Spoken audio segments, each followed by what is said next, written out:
Hi మామ, అందరూ ఎలా ఉన్నారు? ఏం లేదు మామ, మార్నింగ్ యూట్యూబ్ చూస్తుంటే 10 రోజులు ఫిష్ ఆయిల్ ఆడితే జుట్టు చాలా ఒత్తిగా వచ్చేస్తుంది, మొహం గ్లోగా మారిపోతుందని చెప్తున్నారు మామ. అవన్నీ చూసి మోసపోవద్దు మామ, ఎందుకంటే నా ఎక్స్పీరియన్స్ చెప్తున్నా. నేను 2 months నుంచి వాడుతున్నాను. నా ఫస్ట్ మంత్ ఎక్స్పీరియన్స్ ఏ విధంగా ఉందో మీకు నేను షేర్ చేసుకోవాలనిపించింది మామ. వీడియో స్కిప్ చేయకుండా లాస్ట్ వరకు చూడండి. మొదటి వారం మామ ఏం తేడా తెలియదు, కానీ కంగారు పడకండి, లోపల పని జరుగుతుంది. సెకండ్ అండ్ థర్డ్ వీక్లో బాగా డ్రై స్కిన్ ఉన్న వాళ్ళకి కొంచెం స్కిన్ డ్రై అనేది పోతుంది మామ. ఇంకా మెయిన్గా జిమ్కి వెళ్ళే వాళ్ళకి వీక్నెస్ తగ్గుతుంది మామ. నాకైతే 15 రోజుల్లో స్కిన్ కొంచెం గ్లో అయినట్లు అనిపించింది మామ.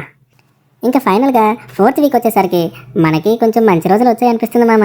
అవేంటంటే హెయిర్ అండ్ బాడీకి కొంచెం రిజల్ట్ కనిపిస్తుంది మామ. స్లీప్ కూడా మంచిగా పడుతుంది. జిమ్ అండ్ వర్కౌట్స్ చేసిన వాళ్ళకి ఇంకొంచెం మంచి రిజల్ట్స్ ఫాస్ట్గా కనిపిస్తాయి మామ. ఈ 30 రోజుల్లో నాకు వచ్చిన బాడీ చేంజెస్ కోసం మీకు చెప్పాను. ఏదైనా మనకి మంచి రిజల్ట్స్ రావాలంటే కన్సిస్టెన్సీ అనేది చాలా ఇంపార్టెంట్ మామ. ఇంకొన్ని రోజులు వాడితే ఇంకా ఎలాంటి మార్పులు వచ్చాయో మీకు మళ్ళీ ఇంకో వీడియోలో అప్డేట్ ఇస్తాను మామ. మరిన్ని వీడియోస్ కోసం నా ఛానల్ని సబ్స్క్రైబ్ అండ్ లైక్ చేయండి మామ.